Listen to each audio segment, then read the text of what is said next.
Sir దగ్గర. ఆయన నెల వచ్చేటప్పటికి నాకు 15,000 అకౌంట్లో వేస్తారండి. వావ్. చందన రమేష్ గారు.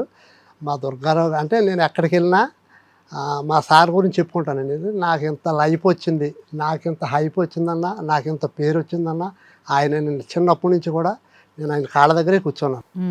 మొన్న కూడా వెళ్ళినప్పుడు మా దుర్గా వచ్చాడు, ఇవాళ టీవీలో వస్తున్నాడో సినిమాలో వస్తున్నాడో, అరే కుర్చీ ఏంటంటే, అయ్యగారండి మీ దగ్గర 28 సంవత్సరాల నుంచి పని చేస్తున్నాను, మీ దగ్గర ఒక పని ఉండేనండి, ఇది నా స్థానం అని కింద కూర్చున్నానండి.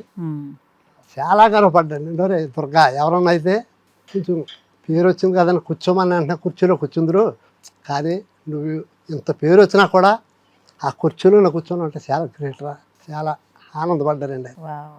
అంటే మనకు ఎంత పేరు వచ్చినా మన యజమాని దగ్గర అక్కడ నాకు లైఫ్ ఇచ్చాడండి. లైఫ్ ఇచ్చారు. చాలా మంది నీ పన్ను చూసుకున్నా కానీ వదిలేస్తారు, కానీ ఆ చందన రమేష్ గారు మిమ్మల్ని వదలలేదు కదా, ఈ రోజు కూడా ఆయన సపోర్ట్ చేస్తూనే ఉన్నారు. సో నిజంగా మీరు అదృష్టవంతులు. ఓకే, మీకు ఇష్టమైన హీరో ఎవరు?